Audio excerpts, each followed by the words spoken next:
Bonjour à tous, on se retrouve, Sandro chez Edulcoré, le studio au BNI à Fribourg. On est content d'être là avec vous. Il fait beau ce matin et aujourd'hui j'accueille Pascal Gemberlé qui est dans un milieu un peu spécial, la médiation. On va découvrir cet univers sympathique avec lui. Salut Pascal. Salut Sandro. J'aimerais savoir un petit peu qu'est-ce que tu fais dans ta société, qu'est-ce que tu proposes à tes clients. Merci déjà pour l'invitation. Donc, nous sommes un cabinet de médiation basé à Morges et actif sur la Suisse romande. On propose la médiation de différents types. La médiation en entreprise, donc les conflits qui peuvent apparaître dans les équipes entre niveaux hiérarchiques ou pour des départs qui peuvent parfois être un peu compliqués. On fait aussi du B2B entre sociétés sur des projets qui ne marchent pas bien ou sur d'autres types de désaccords.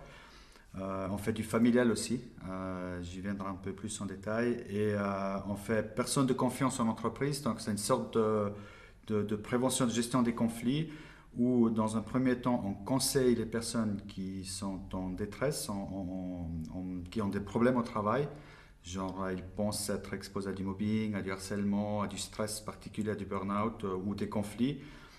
Donc on les conseille et puis ensuite de là, on leur conseille de comment s'y prendre et ça peut être aussi une médiation comme résultat. Et puis la dernière activité qu'on a lancée l'année passée, on a, disons, la crise a un peu stimulé notre force d'innovation. On était pas mal touchés comme beaucoup et ça fait un moment que j'avais le projet de proposer une partie de la médiation en ligne. Et puis là, on a pu délocaliser une bonne partie de tout ce qui est divorce et séparation à l'amiable. On a pu mettre une partie de ça sur la toile pour être plus efficace. Donc c'est plus intéressant pour le client. Et puis c'est un beau projet pour nous. Ah ouais, c'est super. Par contre, je me dis, mais est-ce que les gens viennent spontanément vers toi? Est-ce que c'est sur dénonciation? Est-ce que... Parce que l'approche doit être délicate, c'est quand même un aspect humain qui n'est pas forcément mis en avant comme ça facilement, en disant, bah, tu vois, si j'allais voir mon médiateur pour régler un problème à la maison. Ah, effectivement, là en Suisse, on a un peu le problème qu'on a un peu honte d'avoir des conflits. On a l'impression qu'on gère mal et puis on n'aime pas trop porter ça à l'extérieur. C'est effectivement en Suisse, ça fait partie de la culture. Dans d'autres pays, c'est pas du tout le cas. Et ça fait que les gens souvent tardent en fait. Et au niveau de la prévention, plus on s'y prend tôt, plus on évite des dégâts et des frais et des casse-têtes. Donc j'invite tout le monde à y penser tôt, parce que si on fait une heure de séance juste pour désamorcer un peu les tensions, après on est bon, c'est réglé. Si on ne le fait pas, 6 mois plus tard ou une année plus tard, ça va te faire soit des heures et des heures de séance, ou au pire encore une procédure au tribunal. Et évidemment, c'est des dimensions toutes autres. Donc les gens, normalement, il y a une des parties qui nous contacte. Parfois, c'est une équipe en entier. Mais souvent, c'est une personne qui pense pouvoir régler sa situation à l'amiable et mieux que ce qui se passe actuellement. Après, soit cette personne, elle propose à l'autre, soit moi, je propose à l'autre. C'est en fonction du cas. Mais du coup, quelles sont les valeurs que tu fais véhiculer pour justement montrer aux gens qui peuvent venir en toute confiance et en toute bienveillance chez toi? Alors, au niveau de la déontologie, on a la confidentialité qui est très importante. Donc, tout ce qui est en médiation, ça reste en médiation. Que ce soit en individuel avec une personne ou à trois ou plusieurs, ça reste toujours confidentiel. C'est même protégé par la loi. Donc, moi, j'ai un secret professionnel protégé par la loi. C'est la neutralité du médiateur aussi. Je suis à 100% neutre et impartial vis-à-vis des personnes et l'objet en cause. C'est le volontariat, ça veut dire on peut arrêter la médiation à tout moment, il n'y a aucune obligation d'aller jusqu'au bout. Donc ça protège les personnes parce que tenter une médiation, ça nous oblige à rien en gros. Ça nous oblige juste à essayer de chercher la paix.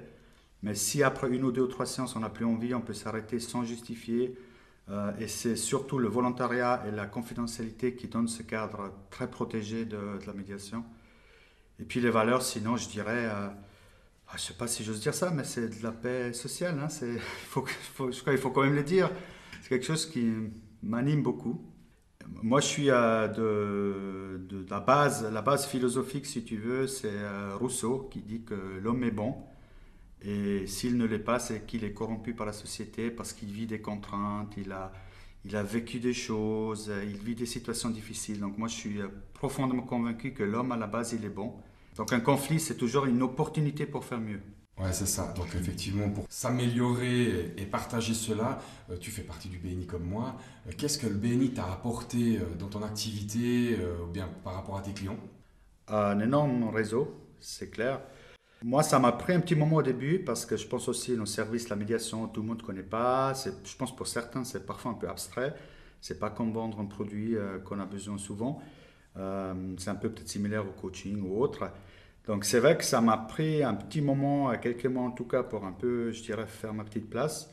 Mais maintenant, ça tourne très bien. Donc moi, je pense que je peux pas mal aider mes collègues. Je fais pas mal de mise en contact. Je profite, entre guillemets, profiter de mes contacts PNI. Si moi j'ai besoin de, je sais pas, d'impression, je vais chez l'imprimeur. Enfin, je fais un maximum au sein du BNI, même si toujours on ne peut pas, on a d'autres contacts aussi, d'autres obligations. Mais je crois que si tout le monde fait ce qu'il peut pour le réseau, On te voit ça revient à tout le monde. Et du coup, on te voit un peu sur les réseaux sociaux. Est-ce que les gens du BNI, hors séance, peuvent te contacter directement? Bon, effectivement, tu as le site web, comme tu l'as cité avant, Ouais, mais il y a peut-être effectivement une communication à avoir. On peut rendre ludique aussi ton activité sur les réseaux sociaux, puis montrer que c'est pas quelque chose d'obscur, ouais, que tout à chacun, monsieur, madame, tout le monde peut venir chez toi. tout En à fait. termes de communication, j'imagine que sur les réseaux, Ouais. tu mets volontiers du contenu. Moi, je te suis de temps en temps sur LinkedIn, typiquement. Il y a des gens qui peuvent te contacter par rapport à ça. Ouais, il faut être visible. Et puis actuellement, on fait pas mal de contrats PCE, personnes de confiance en entreprise, avec des collègues du BNI. Parce qu'on a développé ça, c'est une obligation légale en Suisse depuis 2012 que tout employeur, quelle que soit sa taille, doit avoir un mécanisme de prévention de gestion de conflits. Si on l'a pas, c'est pas que la police vient nous amender, mais si on l'a pas et on tombe dans un conflit, on sera davantage fautif parce que justement on n'a pas fait le nécessaire au niveau de la prévention. Donc nous, on a développé cette offre spécifiquement pour les PME. Et donc chez nous, la mise en place du mécanisme est sans frais.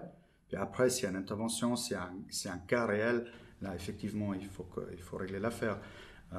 Mais disons, la mise en conformité avec la directive du SECO et les exigences légales, on le fait sans frais pour nos collègues BNI. Il y a beaucoup d'informations, donc je pense qu'on peut retrouver tout ce que tu viens de nous dire sur les différents réseaux, puis sur le site web. Je ne sais pas si tu veux nous le rappeler. Alors c'est gamperly-médiation.ch ou sinon pour les divorces c'est amiable.ch. Alors, Gemperli, c'est Gemperli, et vous pouvez retrouver effectivement toutes ces informations dans la prochaine écoute de votre podcast.